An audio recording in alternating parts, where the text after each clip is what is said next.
It's election season, ladies and gentlemen. It just officially started. Christmas is out of the way. New Year's is out of the way. We have the national championship tonight being played. But after that's done, it's election season. All eyes are on Iowa. Unfortunately, we don't have a Democratic party that believes in the democratic process. So nothing will be going on with their primary, but the Republican primary is going to be great. So this next segment, it's great because as the Democratic insiders and the party players are making their moves, the mainstream media now goes into play. I watched a little TV over the weekend, but this morning, the mainstream media was in full-blown panic mode. And I think the segment by Dana Bash that we're going to go over really laid it out, the blueprint on how the mainstream media is going to continuously attack Donald Trump.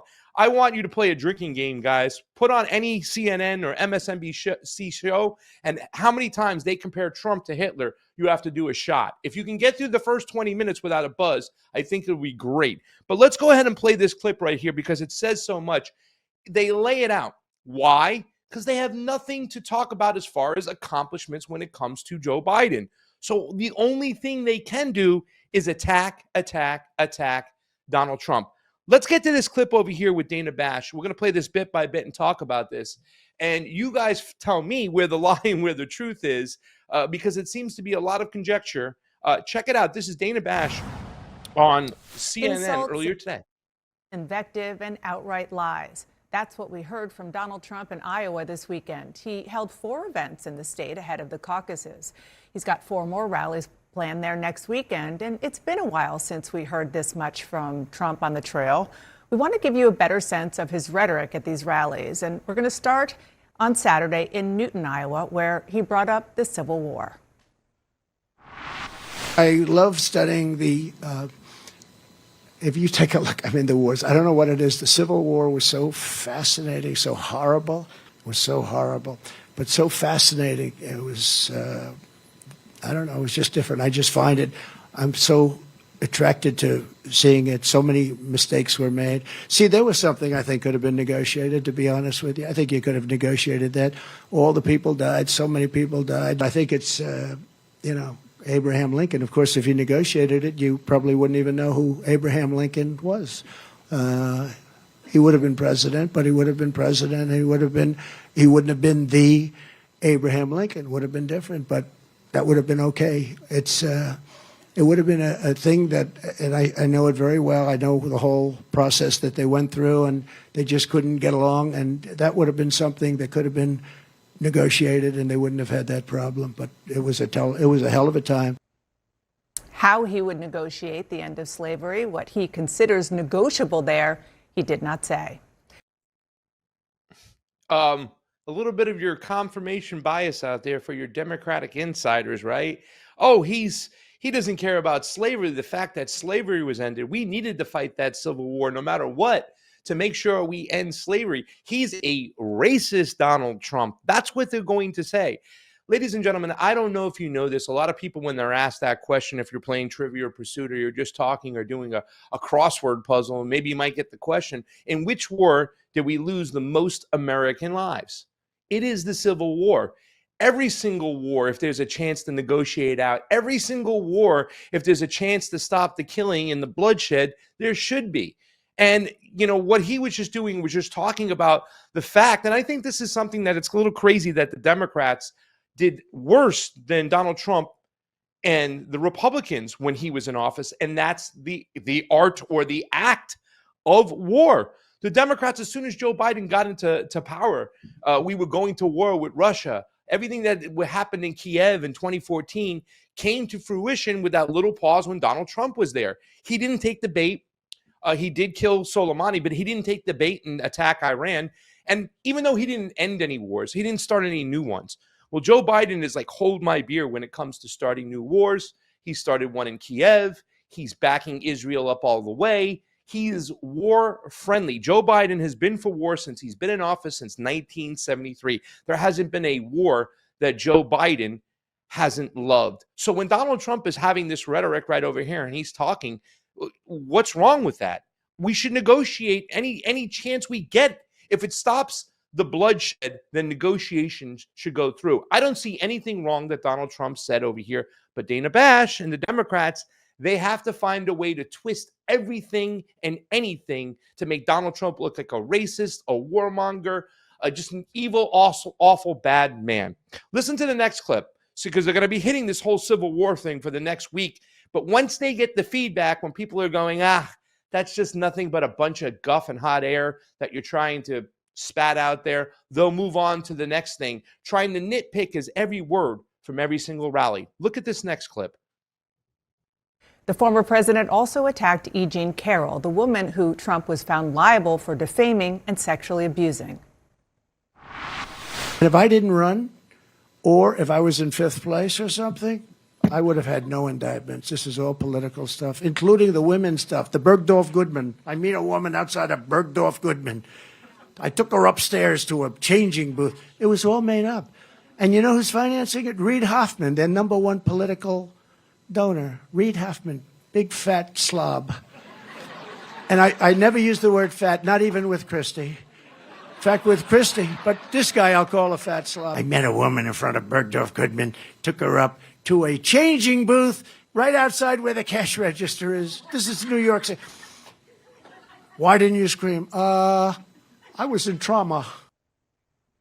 Again, a jury listened to her arguments in a court of law and decided that Donald Trump was liable. So there you go. They want to keep this particular story live. Remember, the whole Donald Trump is accused of sexual rape from so many women. And really, when you look at a lot of the court cases and stuff, this is the only one that had some movement in a civil case, not in a criminal case. But if they can keep that kind of rhetoric going, that narrative that Donald Trump is a racist, that Donald Trump is a rapist, they're going to keep it going. So you can see the first two clips, one right after the other. They're trying to keep a lot of what these people felt, the mainstream felt, was just dead stories.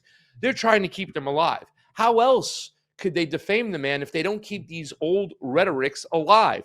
Listen to the third clip, because this is going to be a blueprint, ladies and gentlemen, which you will see with the next couple of weeks leading up throughout the primaries. And a lot of people feel within the next three primaries, by the time we get through South Carolina, it's going to be all said and done. That the Republican primary, they're just running to be the vice president. Take a look at this next clip, at this next attempt of defaming Donald Trump. Trump also revived his mocking of the late John McCain for an injury McCain sustained from being beaten while he was a prisoner of war for 5.5 years during the Vietnam War. We're going to fight for much better health care than Obamacare. Obamacare is a catastrophe. Nobody talks about it. You know, without John McCain, we would have had it done. But John McCain, for some reason, couldn't get his arm up that day. Remember? He goes that like that. That was the end of that. And here he is. And before we get to the next part, which is very, very similar, they're going to continue to do this. Donald Trump, not only is he a racist, not only is he a rapist, he's a bully. Remember the reporter when he did the whole thing and they just would not stop playing that clip over and over? Look at Donald Trump. He's such a nasty human being. He's making fun of poor John McCain when John McCain, another guy who couldn't find a war he didn't love, when he's making fun of John McCain. And we know they had this back and forth. But since when is CNN and MSNBC the leftist media? Well, since when are they in the business of defending war criminals? When Donald Trump came along. But as a bully, let's play this next clip because it's more of the same. The blueprint from Dana Bash. That was the end of that. And here he is at two rallies talking about President Biden, who had a well-known stuttering problem when he was younger. Crooked Joe is staging his pathetic fear-mongering campaign event in Pennsylvania today. Did you see him? He was stuttering through the whole thing. He's going to, he's a threat to democracy. I'm a threat. They've weaponized government. He's saying, I'm a threat to democracy. He's a threat to democracy. Well, okay. Couldn't read the word. He says, I'm a dictator. It's so insulting. You know, actually, it's insulting.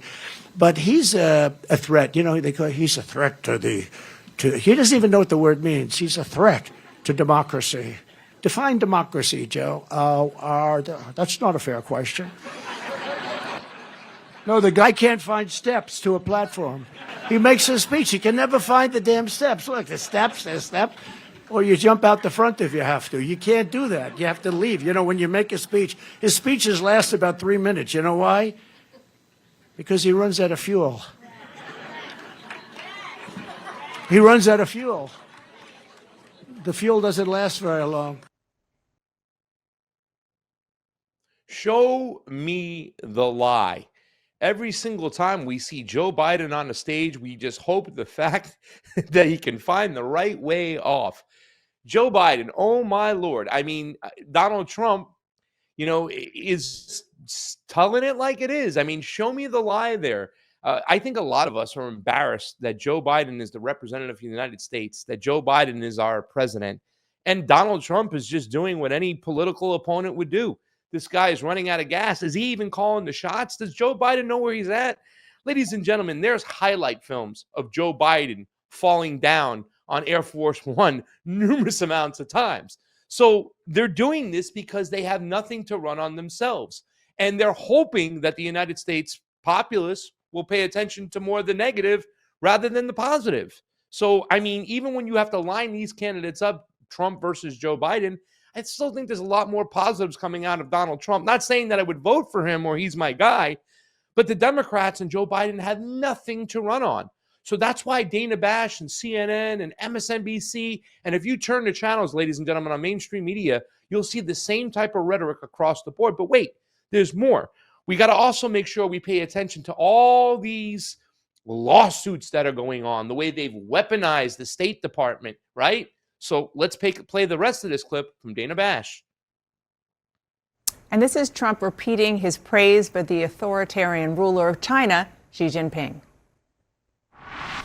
Somebody asked me, is President Xi of China? Now, he controls 1.4 billion people ruthlessly. Ruthlessly. No games, right? They said, is President Xi of China a brilliant man? I said, yes, he is. He's a brilliant man. Next day, Trump said President Xi is brilliant. I said, yeah, I did. They want me to say, no, he's not a very smart guy. You know, he just runs 1.4 billion people with an iron fist. Donald Trump and the Republicans are anti-China as can be. Even their new populist guy, Vivek Ramaswamy, is anti-Trump. But how crazy is it that the Democrats are trying to anti-China Donald Trump, trying to be more hawkish and bullyish on China than Donald Trump? It's just crazy. You know, even when Donald Trump says the China virus, you know, I think that's out of line. But here are the Democrats, the leftist media, being more pro-war than Donald Trump and the conservatives. Everything is turned upside down. And finally, the last clip and the last part of this right over here, the blueprint on how to go after Donald Trump, because you got nothing positive, nothing at all to talk about in a positive manner when it comes to Joe Biden. And he spent time at multiple rallies downplaying the insurrection on January 6, 2021, defending those who rioted, defiled the Capitol, and tried to stop the peaceful transfer of power. They ought to release the J6 hostages. They've suffered enough. They ought to release them. I call them hostages. Some people call them prisoners. I call them hostages.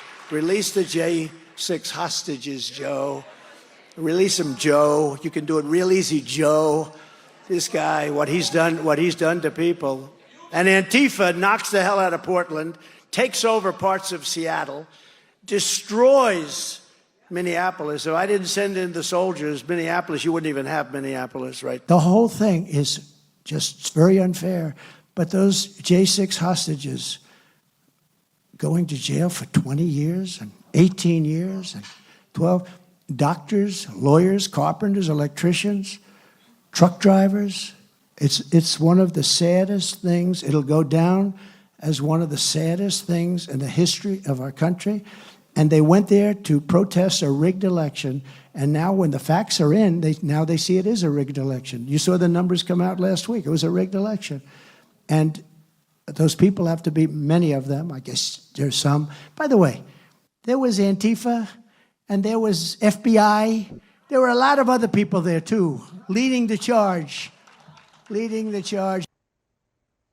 They were not the FBI. There is no evidence of that. What the evidence shows, what we all saw with our own eyes, which you can see on the screen right now, people egged on by Donald Trump to falsely believe the election was stolen. And they are not hostages. We all know too well what hostages are. Hostages are hundreds of people brutally taken from Israel into Gaza on October 7th. At least 8 Americans are still hostages.